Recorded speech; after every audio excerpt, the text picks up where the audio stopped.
Buenas noches con todos, mi nombre es Jorge Bolaños y hoy les voy a hablar sobre la tabla de distribución de frecuencia. ¿Qué es la tabla de distribución de frecuencia? Es una ordenación en forma de tabla de los datos estadísticos, asignando a cada uno de los datos su frecuencia correspondiente. Para la creación de esta tabla se necesitan 5 sencillos pasos, que son: determinar el número de clases o categoría, determinar el intervalo o la amplitud, establecer los límites de cada clase o categoría, distribuir los datos en cada una de las clases o categorías y contar con el número de frecuencias en cada una de las clases o categorías.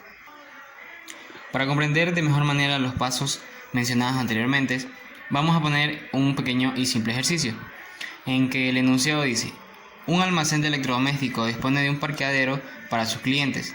Los siguientes datos se refieren al número de minutos que permanecen en el parqueadero una serie de vehículos. Entonces, en el primer paso teníamos determinar el número de clases o categoría. Para esto tenemos una pequeña y sencilla fórmula, que es 2 elevado a la k, que su resultado tiene que ser mayor a n, en donde k es el número de clase y n es la cantidad de datos que tenemos en el ejercicio.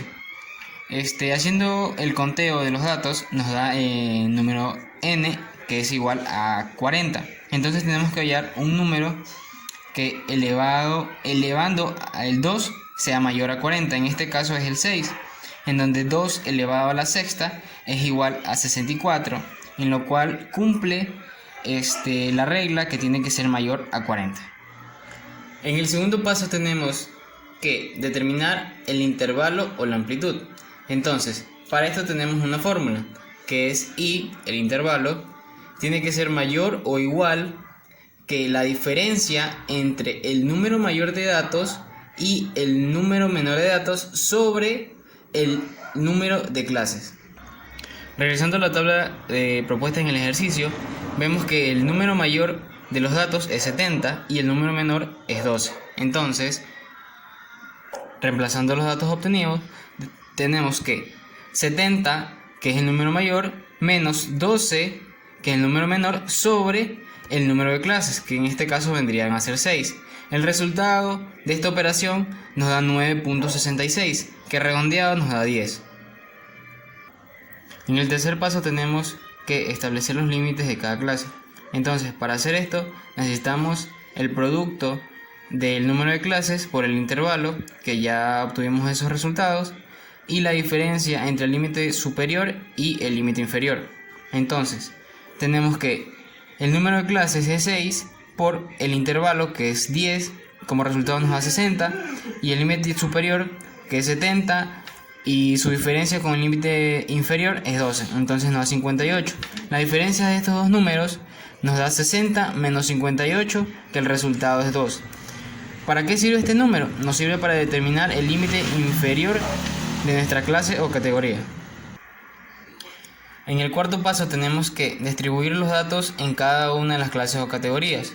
Una vez hallado el límite inferior, sabemos hasta cuánto podemos reducir la cantidad para quedar en un número en que nos vamos a acordar de esa categoría. Entonces, habíamos hallado que el intervalo entre cada categoría iba a ser de 10 números. Entonces, cumplimos con las 6 categorías y en cada intervalo de 10 en 10. Ahora nos vamos a la tabla y podemos verificar cada uno de los datos que coincidan en cada una de las categorías. Para esto, ya cada uno de los datos está distribuido en cada una de sus categorías correspondientes. Quinto y último paso: contar el número de frecuencias en cada clase o categoría. Una vez determinado la distribución de los datos, podemos observar el número de frecuencias en cada categoría. Para tomar como ejemplo la primera categoría, de 10 a 20, podemos irnos a la tabla de datos y observar su número de frecuencias.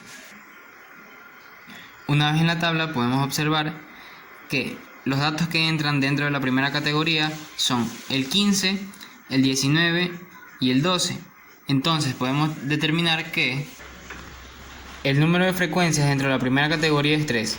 Y tomando como ejemplo esta primera categoría, podemos seguir resolviendo las demás. Entonces determinamos que en la primera categoría tenemos una frecuencia de 3, en la segunda una de 7, una de 9, una de 10, una de 4 y una de 7. El total de la sumatoria de estas frecuencias tiene que dar 40, que es el número de datos propuestos en el ejercicio. Y de esta manera podemos determinar que nuestra tabla de distribución de frecuencias está bien.